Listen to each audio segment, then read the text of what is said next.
there was one thing I noticed about her at first that I didn't pay much attention to. It was this depressing feeling she put up with.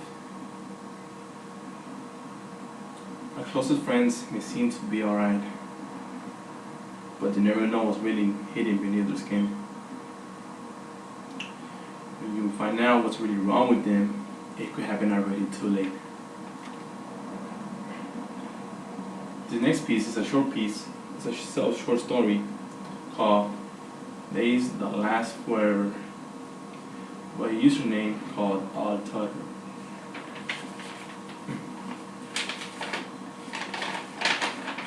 Before my first year of high school, my parents and I moved into a new town due to my parents' work.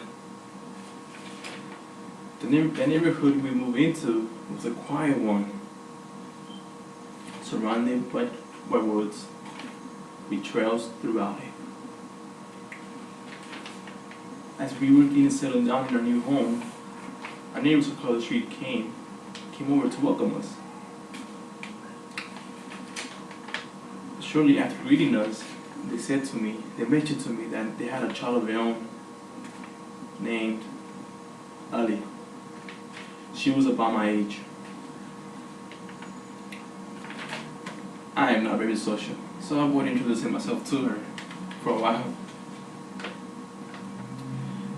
Eventually, our parents became close friends and would have a get-together with other adults every once in a while. One night, Ellie came along with her parents. From the look of her face, she seemed hesitate about this. Ellie seemed lonely while the others adults were getting drunk. So I went to her and introduced myself. She opened up to me and I found out about her freakish personality that I found cute. We got around to the topic of schools, and I learned she was attending a different high school. She also mentioned her boyfriend, which put me down quite a bit. But there was one thing I noticed about her at first. I didn't put much attention to it. It was this depressing feeling she put up with. Months passed by, and so the school days. I consider Ellie and I to be close friends, since we spent a lot of time in the woods, talking and studying together. We talk about how stupid and predictable society can be. But not once did she ever mention her boyfriend, which was kind of odd. When spring came, the time we spent grew less and less. Ellie started acting stranger than normal. She had less to say, and almost every time, she kept a pained expression in her eyes. I was curious, so I tried to ask.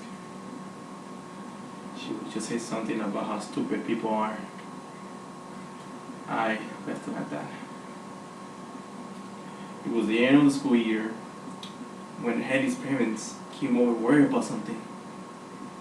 They had said Ellie hadn't been home the day before and wondered if I could help out. I agreed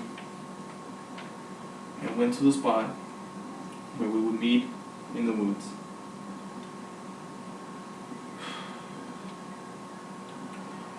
I found Ellie's body with no pulse, laying in the moist dirt, stunned. Beside her was a bottle of pills. All I could think about was if I could have done something to prevent this. Then I woke up. It was all a dream.